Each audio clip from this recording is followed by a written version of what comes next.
வாசிக்க கேட்போம். ரூத் 3:18.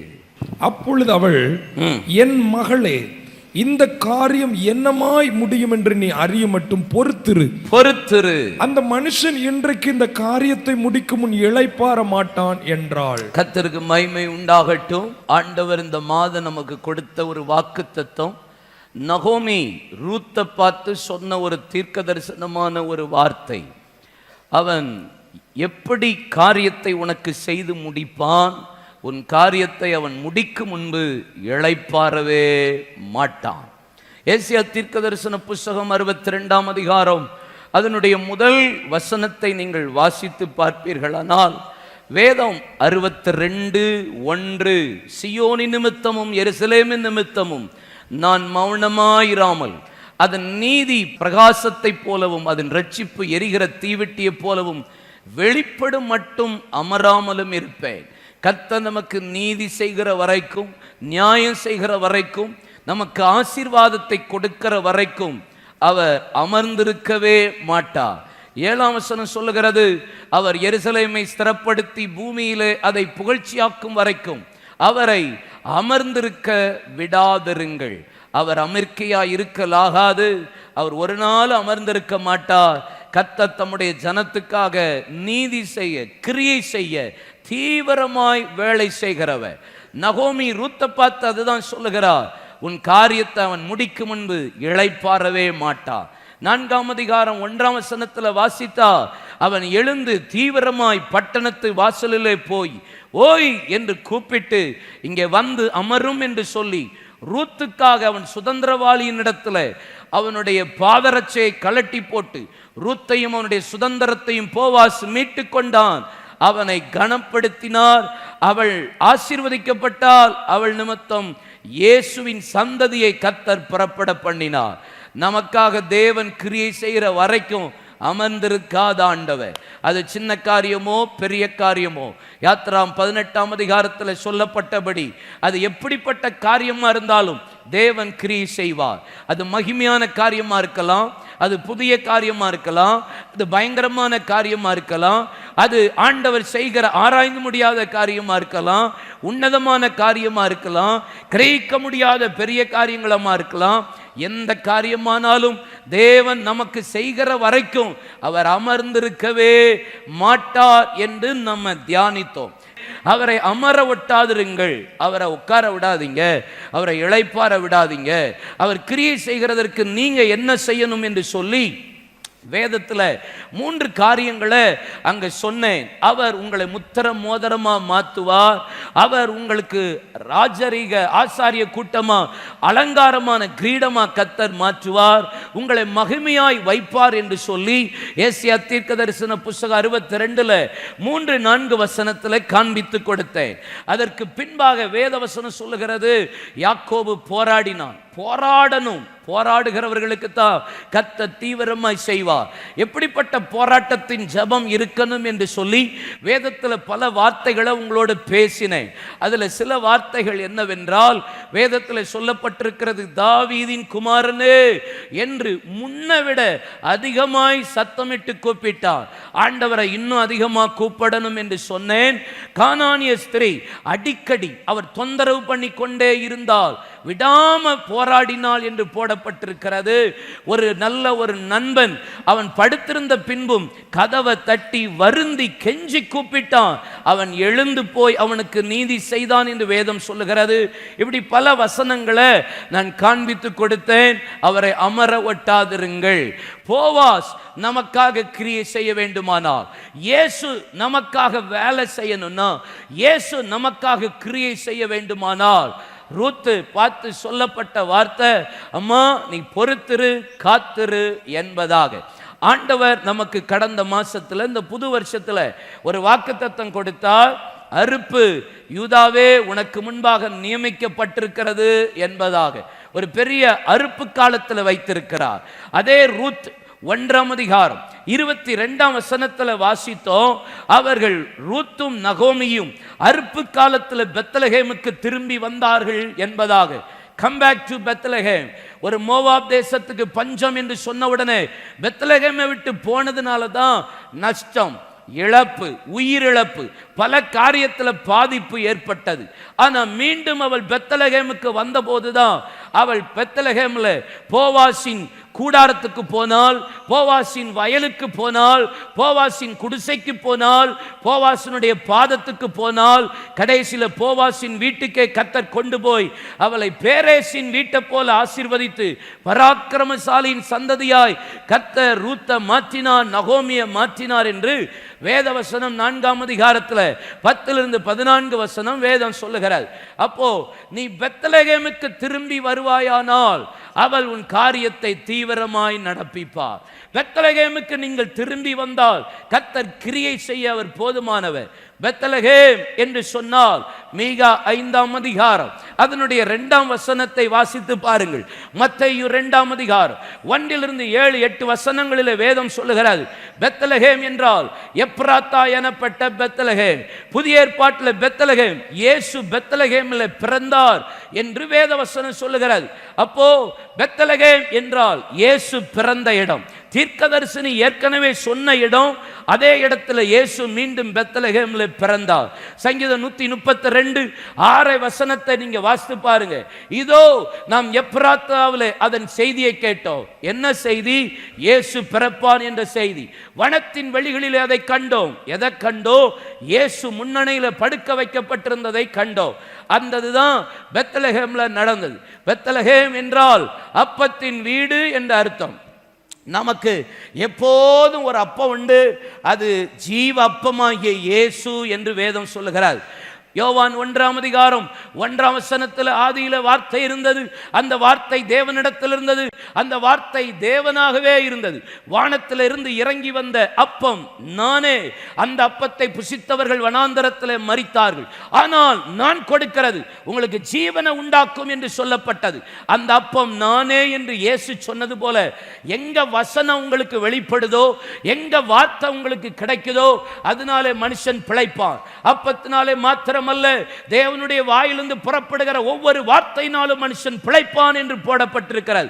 எங்க கர்த்தர் உங்களுக்கு வார்த்தை கொடுக்கிறார், எங்க உங்களுக்கு அது ஜீவனை உண்டாக்குறது, அது எங்க உங்களை பிரகாசிக்க பண்ணுகிறது, எங்க உங்களை உத்வேகப்படுத்துகிறது, எங்க உங்களை உயர்த்துகிறதோ அந்த பெத்லகேம்ல வந்தால் கர்த்தர் உங்களை உயர்த்துவார், உங்களுக்காக கிரியை செய்வார். வார்த்தைக்காக, வார்த்தையின் ஆசீர்வாதத்துக்காக காத்திருக்கிற பிள்ளைகளுக்கு உயர்வு நிச்சயம், அவர் கிரியை செய்வது நிச்சயம். கைகளை தட்டி ஆண்டவரை மகிமைப்படுத்துவோமா? அல்லேலூயா. கர்த்தருக்கு மகிமை உண்டாகட்டும். இந்த பெத்லகேமுக்கு திரும்பி வந்தபோதுதான் கர்த்தர் அவளுக்காக கிரியை செய்தார். வேதத்தில் பல பேர் பெத்லகேம்ல இருந்த அனுபவங்கள், பல காரியம் உண்டு. ஆனால் வேதத்திலிருந்து ஒரே ஒரு காரியத்தை நான் சொல்ல விரும்புகிறேன். வேதத்தில் தாவீது உங்களுக்கு நல்லா தெரிஞ்ச, பரிச்சயமான, பழக்கப்பட்ட, அடிக்கடி தியானிக்கிற ஒரு தேவ மனிதன் என்றால் தாவீது தான். வேதத்தில் நீங்க வாசித்து பார்த்தீங்கன்னா அப்போஸ்தலர் 13:22 என் இருதயத்துக்கு ஏற்றவன், எனக்கு சித்தமானவைகள் எல்லாம் செய்கிறான் என்று கர்த்தராலே நற்சாட்சி பெற்றவன் தாவீது. நீங்க வேதத்தை வாசித்து பார்த்தீங்கன்னா மத்தேயு 1ஆம் அதிகாரத்திலே தாவீதின் குமாரனாகிய இயேசு கிறிஸ்து என்று சொல்லக்கூடிய அளவுக்கு சாட்சி பெற்றவன் என்று வேதம் சொல்லுகிறது. அவன் தன் காலத்தில் தன் ஊழியத்தை நிறைவேற்றி முடித்தவன் என்று தாவீதை குறித்து வேதம் சொல்லுகிறது. தாவீதின் வேறுமானவர் இயேசு என்றும் வேத சொல்லப்பட்டிருக்கிறது. இந்த தாவீதை கர்த்தர் பெத்லகேம்ல தான் பிறக்க பண்ணினார் என்று வேதம் சொல்லுகிறது. இந்த பெத்லகேம்ல 17 வயதில் கர்த்தர் அவனை அபிஷேகம் பண்ணினார். 7 வருடம் பெத்லகேம்ல கர்த்தர் வைத்து அவனை பயிற்சிக்க பண்ணினார், படிப்பித்து கொடுத்தார், அவனுக்கு போதித்து நடத்தினார். சில காலங்கள் தேவன் நம்மளை பயிற்சிவிக்கிற இடம்தான் பெத்லகேம். நம்மளை பயிற்சிவிக்கிற, பழக்குவிக்கிற, போதித்து நடத்துகிற இடம்தான் பெத்லகேம். 7 வருடம் பெத்லகேம்ல இருந்தான். அடுத்த 7 வருடம் அதுலாமுக்கு கர்த்தர் கொண்டு போனார். அடுத்த 7 வருடம் எப்ரோனுக்கு கர்த்தர் கொண்டு போனார். அடுத்த 33 வருடம் ஆண்டவர் அவனை சியோன்ல கொண்டு போய் வைத்து அவனை ராஜாவாய் சமஸ்த இஸ்ரவேலிலே தேவன் வைத்தார். ஆண்டவர் ஒரு மனுஷனை நடத்துறதுக்கு சில ப்ராசஸ் வச்சிருக்கிறார். அந்த ப்ராசஸ் மூலியமா தான் கொண்டு போவார். யோசேப்பை 17 வயசுல அபிஷேகம் பண்ணினார். அபிஷேகம் பண்ண உடனே ஆண்டவர் உடனே கர்த்தருடைய மகிமையை பார்க்கல. தரிசனமும் அபிஷேகமும் அவன் மீது இருந்தபோது வீட்டிலேயே பிரச்சனை. வீட்டில் வைத்து அவனை டீச் பண்ணினார். ரெண்டாவது, போத்திபார் வீட்டுக்கு கொண்டு போனார். இஸ்மவேலர் கையில் ஒப்பு கொடுத்தார். அங்க எகிப்தில் அடிமையா போனார். போத்திபார் மனைவி கையில் ஒப்பு கொடுத்தார். சிறைச்சாலை தலைவனிடத்தில் ஒப்பு கொடுத்தார். அதுக்கப்புறம் தான் சிங்காசனம் பார்வோனுக்கு முன்பாக கர்த்தர் நிறுத்தி சகல ஜனங்களுக்கு முன்பாக கர்த்தர் அவனை சாபநாத் பனேயா என்று உயர்த்தி மேன்மை படுத்தினார். 17 வயதுல கர்த்தர் தாவீதை அபிஷேகம் பண்ணினாரே, உடனே சியோன்ல கொண்டு உட்கார வச்சார். உடனே சமஸ்த இஸ்ரவேல ராஜாவாக்கினார். கொண்டே போகல, வீட்டில் வச்சு அவனை நடத்தினார். வனாந்தரத்தில் வச்சு நடத்தினார். பெத்லகேம்ல வச்சு சில காரியங்களை சொல்லிக் கொடுத்தார். அதுக்கப்புறம் அதுலாமுக்கு கொண்டு போனார். அப்புறம் எப்ரோனுக்கு கொண்டு போனார். அதுக்கப்புறம் சியோனில் நிறுத்தினார். சியோனில் போகிறதுக்கும் அவனுக்கு போராட்டம் தான். வேதவசனம் சொல்லுகிறது, சியோனுக்கு போகிற வழியை குருடர்களும் சப்பானிகளும் அடைத்திருந்தார்கள். அப்பொழுது யோவாப் பார்த்தான், என்னடா குருடரும் சப்பானியும் நிற்கிறார்களே, எவன் குருடரையும் சப்பானியும் முறியடித்து ராஜாவை சியோனில் உட்கார வைக்கிறானே அவனே தலைவனும் சேனாதிபதியும் ஆவான் என்று சொல்லப்பட்டபடி யோவாப் சாலகத்தில் குதித்து அங்கே குருடரையும் சப்பானியும் முறியடித்து தாவீதை சியோனில், சியோன் என்றால் இது எழுத்தின்படி சியோனா இருக்கலாம். நம்ம பரலோக ராஜ்யம் போகணும்னா போகிற வரைக்கும் போராட்டம் உண்டு. போகிற வரைக்கும் பிரச்சனைகள் வரும். போற வரைக்கும் சில பாதையில கொண்டு போவா. இந்த பாதை வேண்டான்னு சொன்னா கர்த்தர் உங்களுக்கு கிரியை செய்கிறதும் நடக்காது. தாவீதை ஆண்டவர் பெத்லகேமில் அபிஷேகம் பண்ணி 7 வருடம் பெத்லகேமில் தான் அவனுக்கு பயிற்சிவித்தார். Bethlehem, the place of teaching. எங்க போதிக்கிறது இருக்கிறதோ கற்றுக்கொள்ளுகிற இடம்தான் பெத்லகேம். தேவன் நோக்கத்தை அறிகிற இடம்தான் பெத்லகேம். தேவன் நோக்கத்தை செய்கிற இடம்தான் பெத்லகேம். ஒரு தேவ மனிதனுக்கு அபிஷேகம் கர்த்தர் கொடுக்கிறார்னா அது தேவ சித்தம் என்ன என்பதை அறிகிறதற்கு கர்த்தர் அபிஷேகத்தை தாரார். ஆனா அந்த தேவ சித்தத்தையும் நோக்கத்தையும் நிறைவேற்றுகிறதற்கு ஏன் எக்ஸ்ட்ராவா கிருபை தர்றார்னா கிருபை தான் செய்து முடிக்க உதவி செய்யும். கர்த்தர் அப்போஸ்தலர் 9ஆம் அதிகாரத்தில் பவுல் சவுலா இருக்கிற நேரத்தில் ஒரு அபிஷேகம் வருகிறது. அனனியா வந்து கைகளை வைத்து மீன் செதில்கள் விழுந்து அபிஷேகத்தை பெற்று பிதா குமாரன் பரிசுத்த ஆவியின் நாமத்தினாலே ஞானஸ்நானம் பெற்ற போது ஆண்டவர் அனனியாட்ட சொல்லுகிறார், என் நாமத்தின் நிமித்தம் இவன் புறஜாதிகள் மத்தியிலும் இஸ்ரவேல் மத்தியிலும் சுவிசேஷம் சொல்லும்படி எவ்வளவாய் பாடுபட போகிறான் என்று நான் தெரிந்து கொண்ட பாத்திரம் இவன்.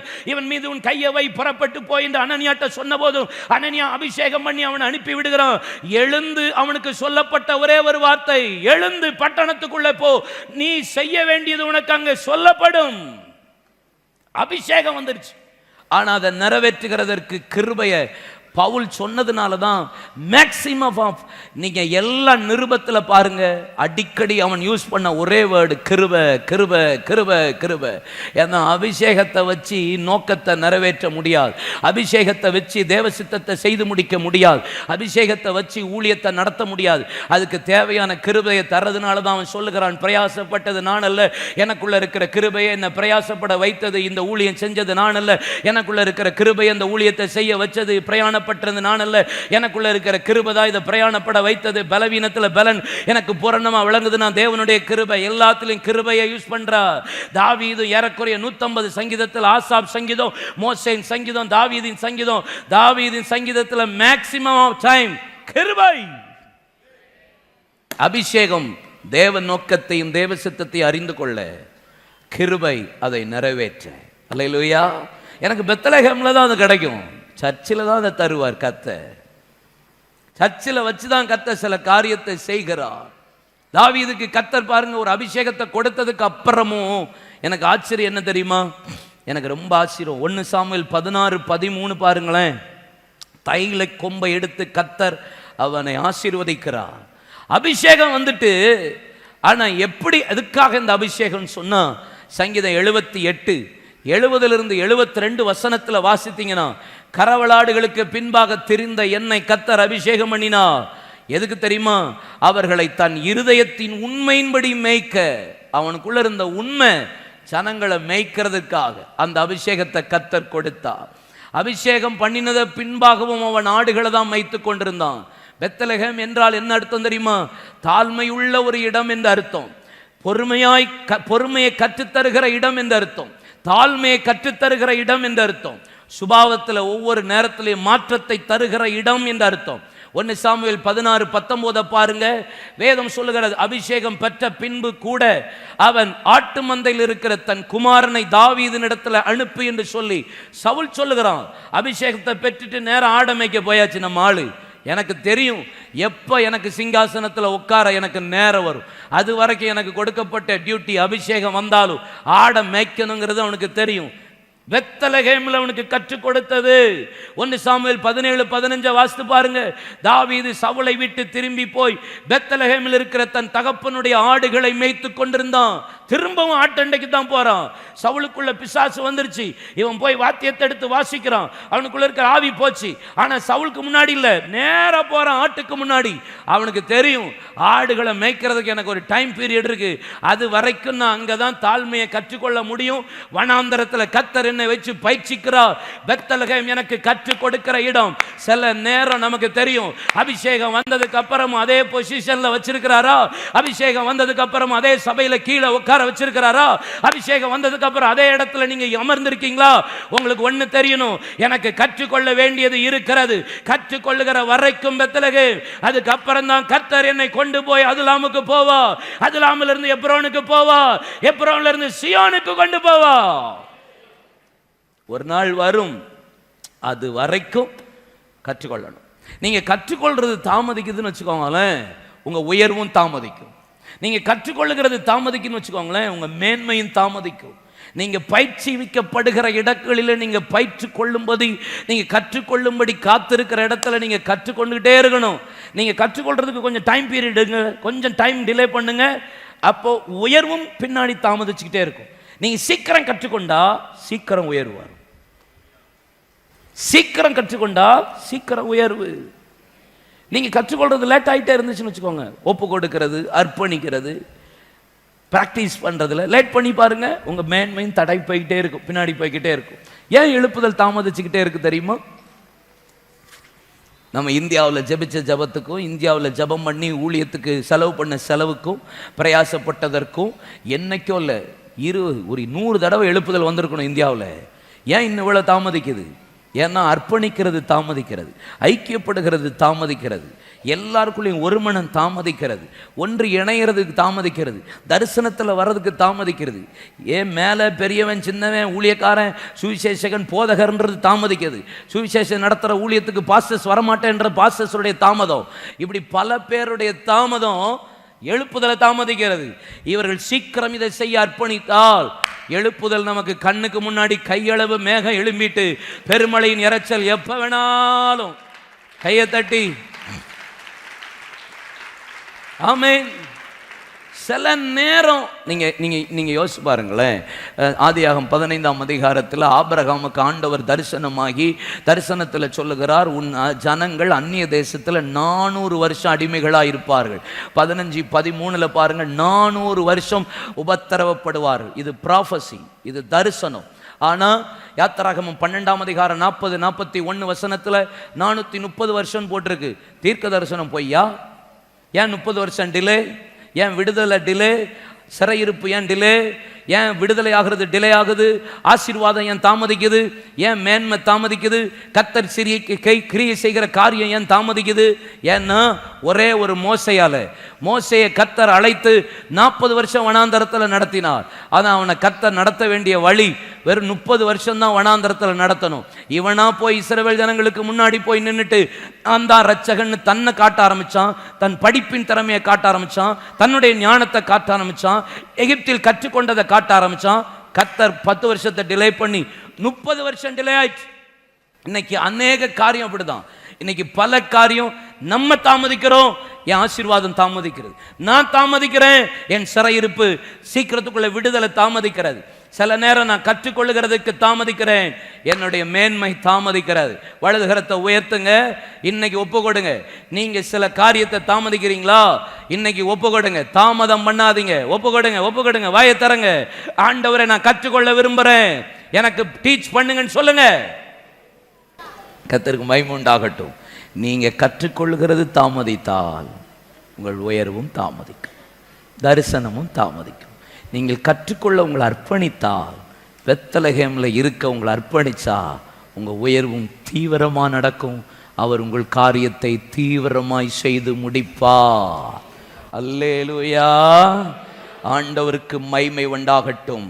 1 சாமுவேல் 15:28 பாருங்க, தாவீதை குறித்து வேதம் சொல்லுகிறது, உம்மை பார்க்கிலும் உத்தமனாயிருக்கிற உம்முடைய தோழனுக்கு அதை கொடுத்தேன் என்பதாக. கடைசி வார்த்தை, சபையிலும் உத்தமமாயிருக்க. சங்கீதம் 101:2 பாருங்க, உத்தமமான வழியிலே விவேகமாய் நடப்பேன், எப்பொழுது என்னிடத்தில் வருவீர், என் வீட்டிலே உத்தம இருதயத்தோட நடந்து கொள்வேன். இந்த சர்ச் பெத்லகேம்ல சர்ச்சில் உத்தமத்தோடு உண்மையோடு இருப்பேன் என்று சொல்லுகிறார். செய்திக்கு நேரா போகலாம். இந்த பெத்லகேம்ல கர்த்தர் தாவீதை 7 வருஷம் நடத்தினார். ஆனா தாவீது ஒரு 4 பேருக்கு முன்னாடி நிற்க வேண்டியது அவசியமா இருந்தது. பெத்லகேம்ல இந்த 4 பேரை 4 கூட்டத்தை வச்சு ஆண்டவர் தாவீதை பயிற்சிவித்தார். இங்க நின்ன பிறகுதான் அவன் அதுலாமுக்கு போனான். அங்கேயும் சில பேரை முன்னாடி நிறுத்த வச்சார். அதுக்கப்புறம் எப்ரோனுக்கு போனான். அங்கேயும் சில ஆட்களுக்கு முன்னாடி நிறுத்த வைத்தார். அதுக்கப்புறம் தான் சியோனிலும் சில ஆட்களுக்கு முன்னாடி கர்த்தர் நிறுத்த பண்ணினார். இப்போ இந்த பெத்லகேம்ல தாவீதை யாருக்கு முன்னாடி நிறுத்த பண்ணினார்? முதலாவது சாமுவேலுக்கு முன்பாக கர்த்தர் நிறுத்த பண்ணினார். இரண்டாவது சவுலுக்கு முன்பாக கர்த்தர் நிறுத்த பண்ணினார். மூன்றாவது எலியாப் என்கிற மூத்த சகோதரன். அதனால மொத்தம் 7 சகோதரர்கள், அவர்களுக்கு முன்பாக தாவீதை கர்த்தர் நிறுத்த பண்ணினார். நான்காவது கோலியாத்துக்கு முன்னாடி கர்த்தர் அவனை நிறுத்த பண்ணினார். இந்த 4 ப்ராசஸ் அவனுக்கு நடந்த பின்னுதான் கர்த்தர் அவனை சிங்காசனத்தில் உயர்த்தி மேன்மைப்படுத்தினார். உங்களை கர்த்தர் முதல்ல நிறுத்துகிற இடம் சாமுவேலுக்கு முன்னாடி. சாமுவேல் அப்படின்னா நல்ல ஒரு ஊழியக்காரர், நல்ல ஒரு தேவ மனிதன். அந்த தேவ மனுஷனுக்கு முன்னாடி, ஊழியக்காரனுக்கு முன்னாடி நிறுத்தினதுக்கு அப்புறம்தான் ஒவ்வொரு இடமாய் கர்த்தர் தாவீதை கொண்டு போனார் என்று வேதம் சொல்லுகிறார். நீங்க வேதத்தை வாசிச்சா அங்கே 1 சாமுவேல் 16:13 சாமுவேலுக்கு முன்பாக சவுல் நின்றபோது கையில கொம்பை எடுத்து அவனை அபிஷேகம் பண்ணினார். எல்லாற்றையும் நீ சரீர வளர்ச்சியை பார்க்கிறார், நானோ உன் இருதயத்தை, மற்றவருடைய இருதயத்தை பார்க்கிறேன். முகல வளர்ச்சியையோ, முகத்தோற்றத்தையோ, சரீர தோற்றத்தையோ, படிப்பையோ, அழகையோ, அந்தஸ்தையோ தேவன் பார்க்கிறவர் அல்ல. ஆண்டவர் இருதயத்தையும் இருதயத்தின் ஆழங்களை பார்க்கிற ஆண்டவர். சாமுவேல் பார்த்தான் வெளியே தோற்றத்தை, இல்லப்பா ஆண்டவர் சொன்னா நீ வெளியே பார்க்காத, இருதயத்தைப்பா. இப்ப கர்த்தர் தாவீதை சாமுவேலுக்கு முன்னாடி கொண்டு நிறுத்தினார். எபேசியர் 4ஆம் அதிகாரத்துல ஆண்டவர் ஊழியத்தை பத்தி சொல்லும் போது 5 விதமான ஊழியங்கள் வேதத்தில் சொல்லப்பட்டிருக்கிறது. மெய்ப்பன் ஊழியம், போதக ஊழியம், சுவிசேஷ ஊழியம், தீர்க்கதரிசன ஊழியம், அப்போஸ்தலர் ஊழியம். மொத்தத்தில் ஊழியர்களுக்கு முன்பாக கர்த்தர் நம்மளை நிறுத்துவார். எபேசியர் 4:13 அந்த ஊழியத்தை குறித்து வேதம் சொல்லுகிறது. இது நம்ம சபையின் பக்தி விருத்திக்காக சபையில எழுப்பப்பட்ட ஊழியமும் ஊழியக்காரர்கள். அப்போ எபிரேயர் 13ஆம் அதிகாரம் 17ஆம் வசனத்தை வாசிக்க கேட்போம். Hebrew chapter 13:17. உங்களை நடத்துகிறவர்கள் உங்கள் ஆத்துமாக்களுக்காக உத்தரவாதம் பண்ணுகிறவர்களாய் விழித்திருக்கிறபடியால் அவர்கள் துக்கத்தோட அல்ல சந்தோஷத்தோட அதை செய்யும்படி அவர்களுக்கு கீழ்ப்படிந்து அடங்குங்கள். அவர்கள் துக்கத்தோடு அப்படி செய்தால் அது உங்களுக்கு பிரயோஜனமா இருக்க மாட்டாதே. அல்லேலூயா. முதலாவது ஆண்டவர் சாமுவேலுக்கு முன்னாடி நிறுத்தினார். ஒரு அபிஷேகம் பண்ணப்பட்ட ஒரு தீர்க்கதரிசி, ஒரு ஞானதிருஷ்டிக்காரன், ஆசாரிய அபிஷேகம், தீர்க்கதரிசியின் அபிஷேகம். அங்கே கர்த்தர் அவனுக்கு ஒரு பெரிய பராக்கிரமசாலியின் அபிஷேகத்தையும் கர்த்தர் கொடுத்து, ராஜாவின் அபிஷேகத்தையும் கொடுத்து வாங்கினவர் சாமுவேல் தீர்க்கதரிசி. அப்படிப்பட்ட தேவனுக்கு முன்பாக, அப்படிப்பட்ட ஒரு தேவனுடைய மனுஷனுக்கு முன்பாக கர்த்தர் தாவீதை முன்பாக நிறுத்துகிறார். இவர் நடத்துகிறவர், நம்மை நடத்துகிற ஆண்டவர். அப்போஸ்தலனாகிய பவுல் சொல்றாரு, எப்பா உங்களை நடத்துகிறவர்கள் உங்களை துக்கத்தோட அர்த்தக்கூடாது. உங்க ஆத்மாவுக்கு உத்தரவாதம் பண்ணி விழித்திருக்கிறபடியால் அவர்கள் எப்போதும் துக்கத்தோட உங்களை நடத்தக்கூடாது, சந்தோஷத்தோட நடத்தணும். அதனால நீங்க அவங்களுக்கு கீழ்ப்படிந்து அடங்குங்கள். அவர்கள் உங்களுக்கு துக்கத்தோட நீங்கள் அப்படி செய்தால் அது உங்களுக்கு பிரயோஜனமா இருக்காது. ஊழியக்காரனுக்கு முன்னாடி நிற்க வேண்டிய தாவீதே நீ அவங்கள எப்படி கீழ்ப்படிந்து அடங்கணும். ஒரு நாளும் ஊழியக்காரனை துக்கப்படுத்தக்கூடாது, ஊழியக்காரனை ஒரு நாளும் கஷ்டப்படுத்த கூடாது. அல்லேலூயா சொல்லுங்க. உங்களுக்காக ஆண்டவர் கொடுத்த எந்த ஊழியக்காரர், உங்க சபை அப்படின்னா இது உங்க சர்ச், மவுண்ட் சர்ச், இந்த சபைக்கு ஊழியனா நான் என்ன கொடுத்திருக்கிறாருன்னா என்ன செய்யக்கூடாது சொல்லுங்க? யார? நான் உங்களுக்காக ஜெபிக்கிறது, உங்களுக்கு மீட்டிங் நடத்துறது, உங்களுக்கு மீட்டிங் அரேஞ்ச் பண்ணுறது, ஊழியக்காரங்களை கூப்பிட்டு வச்சு பிரசங்கம் பண்ணுறது, உங்களுக்காக ஒவ்வொரு கூட்டங்களையும் ஆவிக்குரிய வாழ்க்கையில் உங்களை முன்னேறதுக்காக செய்கிறது, இதெல்லாம் உங்கள் ஆவிக்குரிய வளர்ச்சிக்காக கர்த்தர் என்னை ஏவி நடத்துகிறார். இப்போது நீங்கள் ஞாயிற்றுக்கிழமை ஆராதனை, 2வது சர்வீஸ் 9 மணி ஆராதனை, 8:30 மணி ஆராதனை ஃபஸ்ட் சண்டே. ஆனால் நீங்கள் நான் பையாதான் ஏன் வருவேன் அப்படின்னு வரீங்க பார்த்தீங்களா? அப்போ எனக்கு எப்படி இருக்கும்? நான் ஆசைப்படுவேன், என் பிள்ளைலாம் 9 மணி ஆராதனைக்கு 10 மணிக்கு வந்துட்டாங்க. ஹல்லேலூயா ரக்கபா சந்தனா கபோ. என் பிள்ளைகள் ஆண்டவரே 9 மணி ஆராதனை 2வது சர்வீஸ், வா கரெக்டாக காணிக்க டைமில் வந்துட்டாங்க. ஹல்லேலூயா கர்த்தருக்கு மகிமை உண்டாகட்டும் அப்படி சொல்லுவேனா? ஏன்னா நீங்கள் எப்போ பார்த்தாலும் லேட்டாக தான் வருவீங்க, ஆனால் ஆசீர்வாதம் மட்டும் சீக்கிரமாக வரணும்னா எப்படி வரும்? தெரியாமல் தான் நான் கேட்குறேன். ஃபஸ்ட்டு பாலே நம்ம அவுட்டு, இது எழுப்புதல் சபை அப்படின்னா எழுப்புதலுக்காக முன்னணியில் நிற்கிற சபைன்னு ஊர் பேசுது. நான் பேசவே மாட்டேன், நான் சொல்கிறதே கிடையாது, எங்கேயுமே சொல்கிறது ஊழியம் செய்கிறோம்யா அப்படின்னு சொல்லிட்டு கர்த்தர் என்ன நடத்துகிறாரு போகிறேன். நான் சொல்லறதே கிடையாது எங்கேயும் போய். எனக்கு தானே தெரியும் நீங்கள் எத்தனை மணிக்கு வாரீங்கன்னு, எனக்கு தானேப்பா தெரியும்.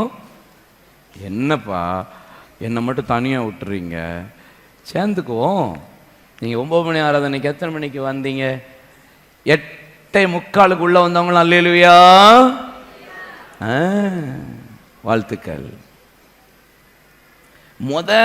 பால்லையே ஹெல்மெட் போட்டிருக்கேன், க்ளவுஸ் போட்டிருக்கேன், பேடெல்லாம் போட்டிருக்கேன், ஆனாலும் இங்கே அடி விழுந்துருச்சு எனக்கு.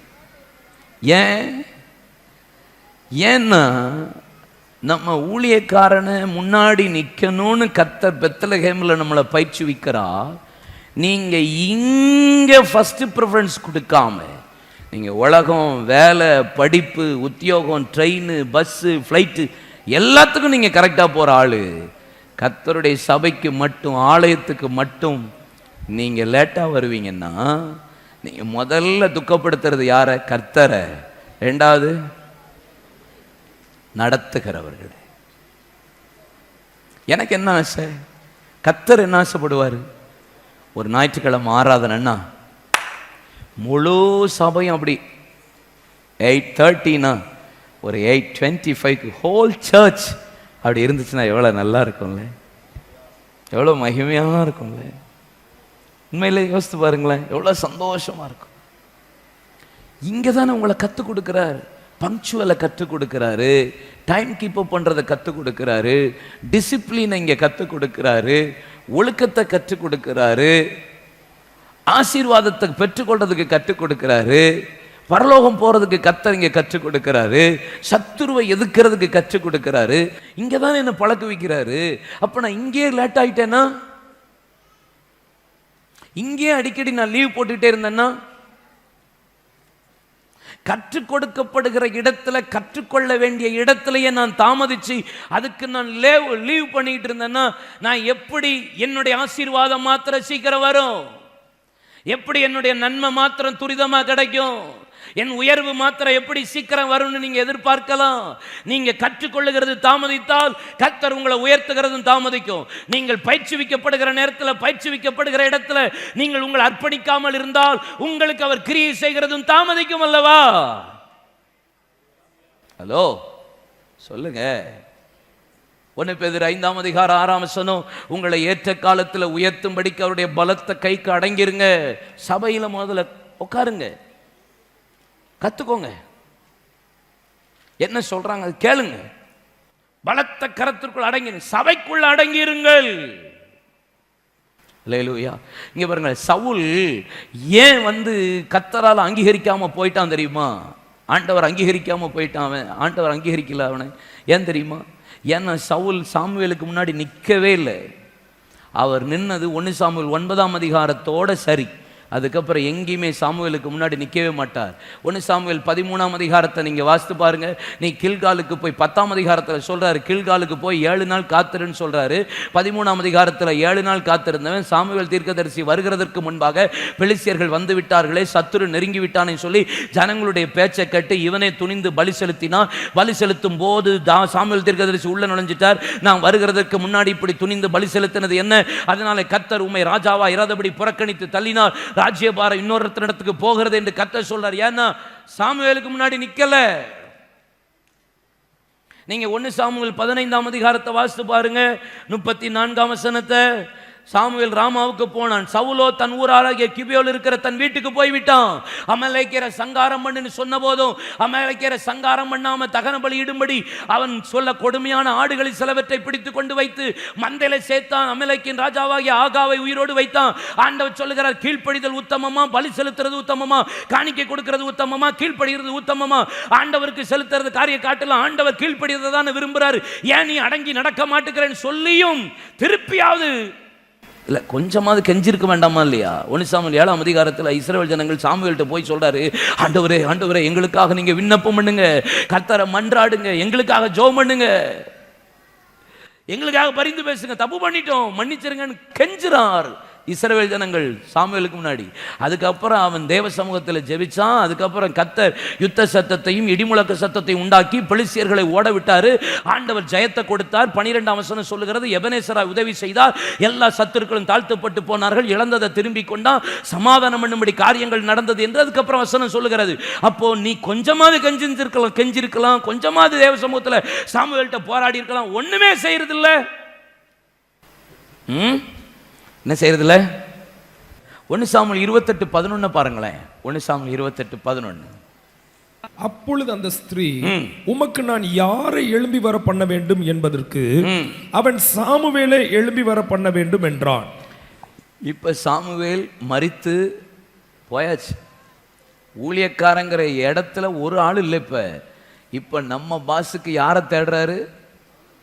சில ஆள் இருக்கும்போது தேடாது, இல்லாத போது வேக வேகமாக தேடும். ஊரிமிலாவது சொப்பனங்களினாவது தீர்க்க தரிசனங்களாவது கர்த்தருடைய வார்த்தை சாமுவேல் மூலியமா ஒரு வார்த்தை இல்லை. சாமுவேல் தீர்க்கதரிசி இல்லை, சவுலுக்கு வார்த்தையே இல்லை. இப்போ 28:1 சொல்லுகிறது, அவன் சொப்பனக்காரர்களை அங்கே குறி கேட்கிறவர்களை செத்தனிடத்தில் அஞ்சனம் பார்க்கிறவர்களை தேசத்தில் இராதபடி இவன் தான் அகற்றி போட்டான். ஆனால் 7-8 வசனத்தில் இவனே வேஷம் மாறி இவனே போய் குறி கேட்கிற இடத்துல செத்தவனிடத்தில் சாமுவேலின் ஆவியை வர சொல்றான். இப்போ ஊழியக்காரன் தேவைப்படுறான். நிற்க வேண்டிய நேரத்தில் ஊழியக்காரனுக்கு முன்னாடி நிற்க முடியல. செத்ததுக்கு அப்புறம் அந்த ஊழியக்காரன் தேவை. ஏன்னா வசனம் இல்லை, வார்த்தை இல்லை, ஆண்டவர் அவனை நடத்துறதுக்கு ஆள் இல்லை. இப்ப சத்தமே இல்லாம இருக்கிறான் சவுல். இப்ப ஊழியக்காரனை தேடுறான். அதனாலதான் கர்த்தர் சவுலை நிராகரித்தா. எரேமியா 3:15 பாருங்க. ஆண்டவர் சொல்லுகிறார், என் இருதயத்துக்கு ஏற்ற மேற்பனை தான் நான் உங்களுக்கு கொடுப்பேன். கர்த்தர் சொல்றார் ஜனங்களை பார்த்து, உன் இருதயத்துக்கு ஏற்ற மெய்ப்பனை தரமாட்டேன், உங்களுக்கு விருப்பப்பட்ட மெய்ப்பனை தரமாட்டேன், உங்களுக்கு சப்பக்கட்டு கட்டுற மெய்ப்பனை கர்த்தர் தரமாட்டாரு. என் இருதயத்துக்கு ஏற்ற மெய்ப்பனை தருவேன். அவன் அறிவோடும் புத்தியோடும் உங்களை மேய்ப்பான். தப்புன்னா தப்புன்னு சொல்ற மெய்ப்பனை தான் கர்த்தர் தருவா. நீங்க என்ன செஞ்சுட்டு வந்தாலும் உங்களுக்கு ஓகேன்னு சொல்ற மெய்ப்பனை கொடுத்தா அது கர்த்தர் கொடுத்த மெய்ப்பன் அல்ல. ஆண்டவர் உங்களுக்கு தந்த நடத்துதல் பண்ற நடப்பித்துக்காரர்கள் அல்ல. இது பிசாசு கொடுத்ததா இருக்கணும். நீங்க செஞ்ச காரியங்களுக்கெல்லாம் நான் ஏதாவது சொல்லிட்டு பரவாயில்லன்னு சொன்னேன்னா எனக்கு ஐயோ. அல்லேலூயா. இப்படிதான் ட்ரெஸ் போடணும்னு சொல்லப்படுது, இப்படிதான் முடி வெட்டணும்னு சொல்றேன், இப்படிதான் வரலைன்னா வெளுப்பு தான். ஹலோ சொல்லுங்கப்பா. ஆமென். நான் கடிந்து கொள்றது உங்களுக்கு கஷ்டமா இருந்துச்சுன்னு வச்சுக்கோங்களேன். அப்படின்னா நீங்க யாரை தேடுறீங்கன்னு அர்த்தம்? நீங்க செய்யறதெல்லாம் ஓகேன்னு சொல்றேன்னா அது நீங்க எப்படிப்பட்டவர்களை தேடுறீங்கன்னு அர்த்தம் சொல்லுங்க. எப்படிப்பட்ட மேய்ப்பன்? ஆத்துல ஒரு கால் சேத்துல ஒரு கால் வச்சுக்கோ இல்ல, இது அவர்கள் இருதயத்துக்கு ஏற்ற மேய்ப்பன். ஆனா கர்த்தருடைய இருதயத்துக்கு ஏற்ற மேய்ப்பன் எப்படிப்பட்ட மேய்ப்பனா இருப்பான்? வேதவசனம் என்ன சொல்லுகிறது? வாசித்து பாருங்க. எப்படிப்பட்ட மேய்ப்பனை கர்த்தர் தருவார்? எபிரேயர் 12ஆம் அதிகாரம் 9-11 வசனம் வாசிச்ச. அன்றியும் நம்முடைய சரீரத்தின் தாய் தகப்பன்மார்கள் நம்மை சிட்சிக்கும் போது, இவங்க தாய் தகப்பன்மார் சிட்சிக்கும் போது, நம்மை சிட்சிக்கும் போது அவர்களுக்கு நாம் அஞ்சி நடந்திருக்க, அப்பா அம்மா கண்டிக்கும் போது அஞ்சி நடக்கிறோம்ல, நாம் பிழைக்கத்தக்கதாக ஆவிகளின் பிதா யாரு? சப போதகர், ஊழியக்காரன், மேய்ப்பன், சுவிசேஷகன், போதகன், அப்போஸ்தலர், தீர்க்கதரிசி, அப்படிப்பட்ட ஆவிகளின் பிதாக்களுக்கு வெகு அதிகமாய் அடங்கி நடக்க வேண்டும் அல்லவா? 10ஆம் வசனம். அவர்கள் தங்களுக்கு நலம் என்று தோன்றின கொஞ்ச காலம் சிட்சித்தார். இவரோ தம்முடைய பரிசுத்தத்துக்கு நாம் பங்குள்ளவர்களாகும் பொருட்டு உங்கள் உலக பிரகாரமாகிய சரீரமாகிய தகப்பன் உங்களுக்கு நலம் என்று தோன்றின கொஞ்ச காலம், அப்பா இது வரைக்கும் தான் சிட்சிக்கணும், தோளுக்கு மேல வளர்ந்தா தோழன் என்று சொல்லி கொஞ்ச காலம் சிட்சித்தார். ஆனால் பரிசுத்தத்துக்கு நீங்கள் பங்குள்ளவர்களாகும்படி ஆவிக்குரிய பிதாக்களாகிய தேவ மனிதர்கள் உங்களை பிரயோஜனத்துக்காக நம்மை சிட்சிக்கிறார்கள், பிரயோஜனத்துக்காக நம்மை கடிந்து கொள்ளுகிறார்கள். சபையில நீங்க இவ்வளவு பேர் இருக்கிறது எனக்கு சந்தோஷம் கிடையாது. உங்களை எப்படியாவது சீயோனில பரலோகத்தில் கொண்டு போய் சேர்க்கிறதற்கு எப்படியாவது கடிந்து கொண்டாவது, எப்படியாவது சிட்சித்தாவது போகணுமேங்கிற பயம். 11ஆம் வசனம். எந்த சிட்சையும் தற்காலத்தில் சந்தோஷமா இருக்கும், துக்கமாய் காணும். ஆகிலும் பிற்காலத்தில் அது பழகினவர்களுக்கு அது நீதியாகிய சமாதானம். உங்களுக்கு கஷ்டமா இருக்கும், நான் கடிந்து கொள்றது. என்ன லேட் ஆயிட்டே இருக்கீங்க, என்ன ட்ரெஸ் பண்றீங்க, என்ன பிள்ளைங்கள் பேசிட்டே இருக்கீங்க, அமைதியா இருக்கணும், சத்தம் படக்கூடாது, சர்ச் ஒரு ஒழுங்கு, ட்ரெஸ் கரெக்டா இருக்கணும், கம்யூனியன் கரெக்டா இருக்கணும், எல்லாம் சொல்லிக்கிட்டே இருக்கிறேன்னா உங்களுக்கு தற்காலத்தில் அது எப்படி இருக்கும்? துக்கமா இருக்கும். ஆனா பிற்காலத்தில் அது பழகினவர்களுக்கு அது நீதியின் சமாதான பலனை கர்த்தர் தருவா. நீதிமொழிகள் 1:23 என் கடிந்து கொள்ளுதலுக்கு திரும்புங்கள், என் ஆவியையும் என் வார்த்தையும் வைப்பே. நீதிமொழிகள் 6:23 போதக சிச்சையே ஜீவ வழி. சங்கீதம் 141:4-5 வசனம். ஓ நீதிமான் என்ன தயவாய் கொட்டட்டும், அதன் தலைக்கு எண்ணெயை போல இருக்கும், அவர் கடிந்து கொள்ளட்டும் என் தலையை, நான் அதை அல்லல் தட்டுவது இல்லை, அது இக்கட்டுகளில் இன்னும் ஜெபம் பண்ண உதவியா இருக்கும். ஊழியக்காரனுக்கு முன்னாடி நில்ல பழகுங்க. சில ஊழியக்காரன் கையில கத்த நம்மளை ஒப்பு கொடுக்கிறாருன்னா நம்மளை பயிற்சி வைக்கிறான்னு அர்த்தம். அது உங்க லீடரா கூட இருக்கலாம், உங்க தலைவர்களா இருக்கலாம், உங்களை நடத்துகிறவர்களா இருக்கலாம், உங்க போதகரா இருக்கலாம், உங்களுக்கு ஆவிக்குரிய தகப்பனா இருக்கலாம். ஊழியக்காரம் என்பது அபிஷேகத்துக்கு மாத்திரம், ஊழியத்துக்கு மாத்திரம் அல்ல, அபிஷேகத்துக்கு கத்தத்தாரா. ஊழியக்காரனோட ஐக்கியமா இருக்குன்றது ஊழியம் பண்றதுக்கு இல்லை, அபிஷேகத்துக்கு. 1 ராஜாக்கள் 19ஆம் அதிகாரத்தில் வாசித்து பாருங்க. வேதவசனம் சொல்லுகிறது, எலியா 19ஆம் வசனத்தில் எலியா எலிசாவை பார்த்து 12ஆம் ஏர் ஓட்டி கொண்டிருக்கிற எலிசாவின் மீது சால்வையை போட்டான். அபிஷேகத்தை பெற்ற உடனே எலிசா பாருங்க ஏற உடைச்சான், மாட்டை அடிச்சான், விருந்து பண்ணினான், சமைச்சு கொடுத்து அப்பா அம்மாவை முத்தம் கொடுத்துட்டு திரும்பி பார்க்காம எலியா பின்னாடி எலிசா புறப்பட்டு போனான். எத்தனை வருஷம்? 8 வருஷம் ஐக்கியப்பட்டு தாழ்ந்து கீழ்ப்படிந்து அடங்கி இருந்தான். 8 long years. என் கைகளுக்கு தண்ணியை மட்டும் ஊத்திட்டு என் ஊழியக்காரனுக்கு முன்னாடி அடங்கி இருந்தான்.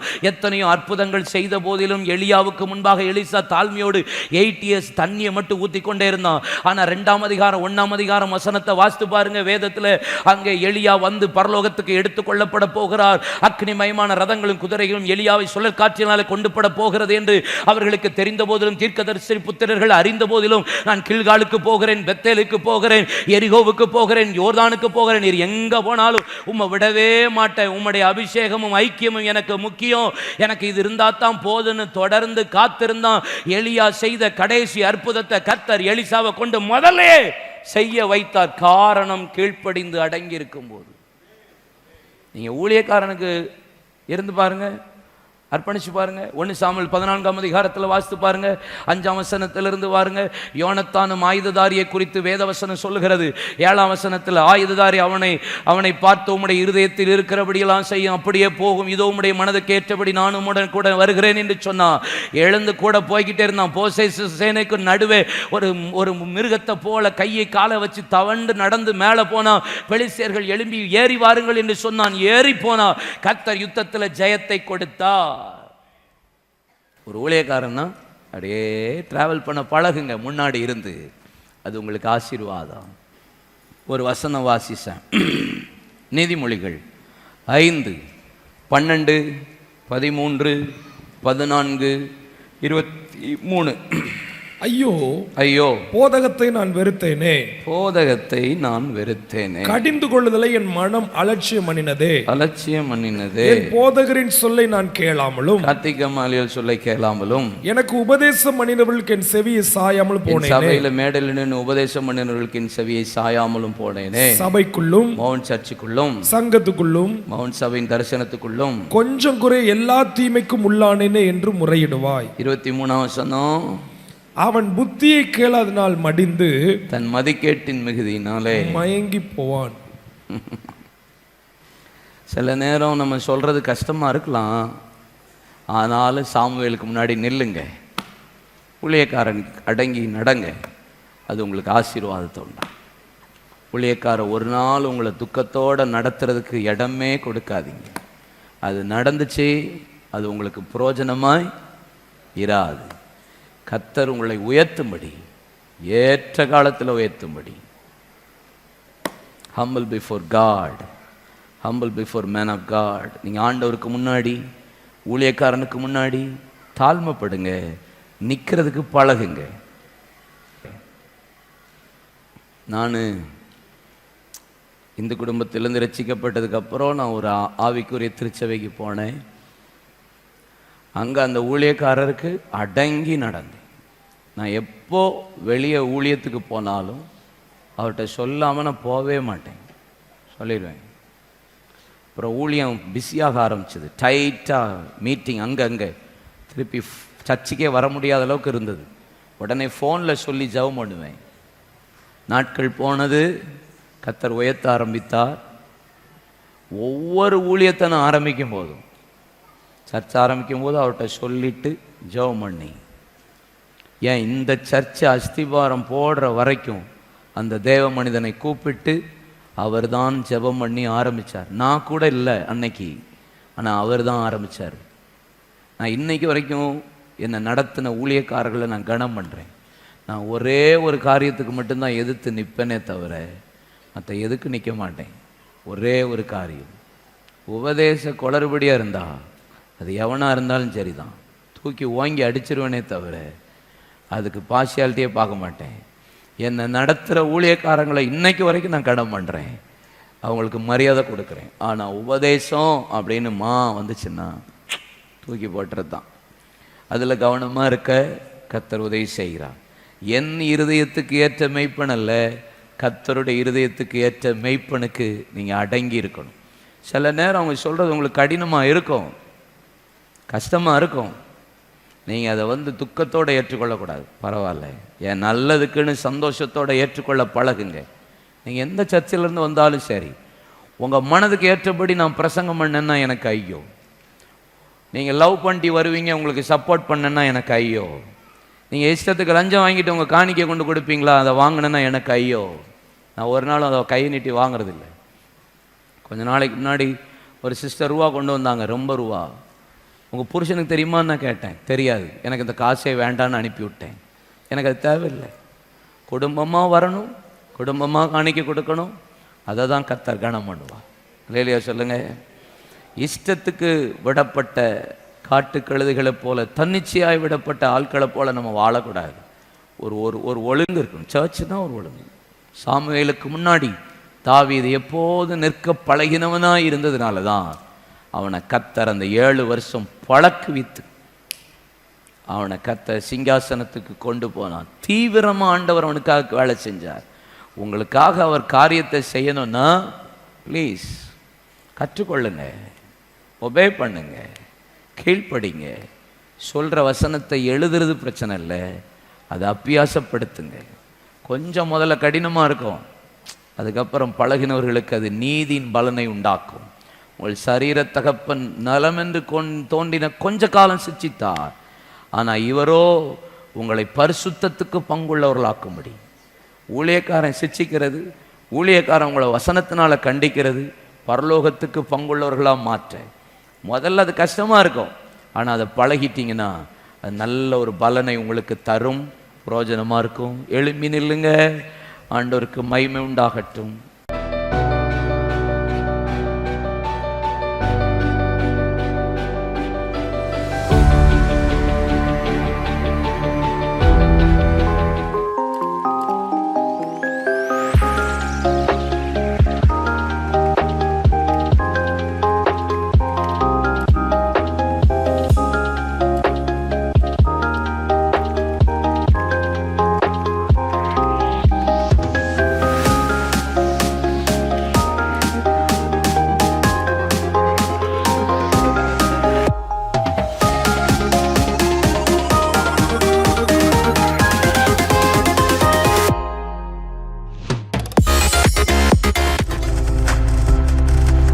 நீங்கள் பார்த்துக் கொண்டிருப்பது உங்கள் ஜாய் டிவி. உங்கள் துக்கம் சந்தோஷமாய் மாறும்.